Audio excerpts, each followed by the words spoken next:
Hello everyone, welcome to this tutorial on Clinical Practice Guidelines, ECRI Guideline Trust. First, let's talk about Clinical Practice Guidelines. What is a Clinical Practice Guideline? Well, first you might hear it called a CPG, you might hear it called a Practice Guideline, or simply just a guideline. These are documents that are written that take all of the evidence available on a topic and translate it into practice. So who writes them?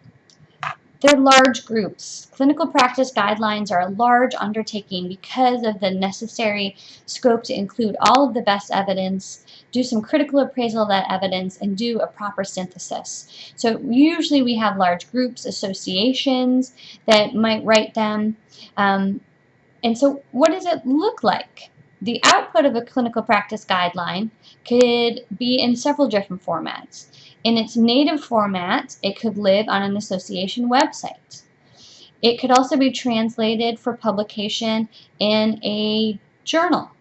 And also, it could be summarized in the ECRI Guideline Trust. So how do I find clinical practice guidelines? So you can look at associations that you think might be involved with that topic and look at their websites and search for a guideline there. We can find them in PubMed through their journal publications, and we can use some of those publication filters to narrow it down just to guidelines. And we're going to spend most of our time in this tutorial talking about the ECRI Guideline Trust. That is a third place where you can find them. So first, let's start back in 2011. The Institute of Medicine, IOM, which is now called the National Academies of Science, Engineering, and Medicine, published this document you can see to the right, Clinical Practice Guidelines We Can Trust. It included 8 standards of best practices that you need to adhere to when creating a good clinical practice guideline. Previously, through AHRQ, the National Guideline Clearinghouse existed. It was open access, allowing any users to search for guidelines, and it was truly a clearinghouse for the entire United States to deposit different clinical practice guidelines and allow practitioners to search and find them all in one place.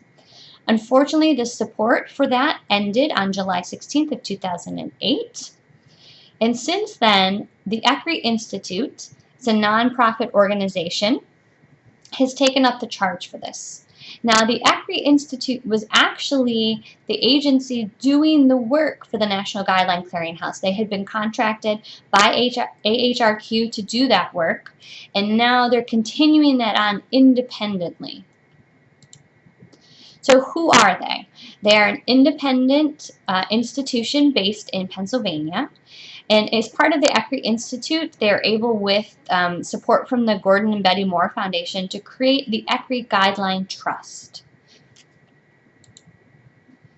So it's a little bit different from the National Guideline Clearinghouse. And since the ECRI Institute has been part of both of those projects, they were able to see this as an opportunity to improve the Guideline Trust. One of the improvements they wanted to make was to have inclusion criteria and inclusion requirements that were a little bit more rigorous, things that were suggested by the IOM Clinical Practice Guidelines We Can Trust. You can see here there are 4 major inclusion criteria, and one being published within the last 5 years. Now that is a major change from the National Guideline Clearinghouse, so we're going to see things here that had to be published within 5 years.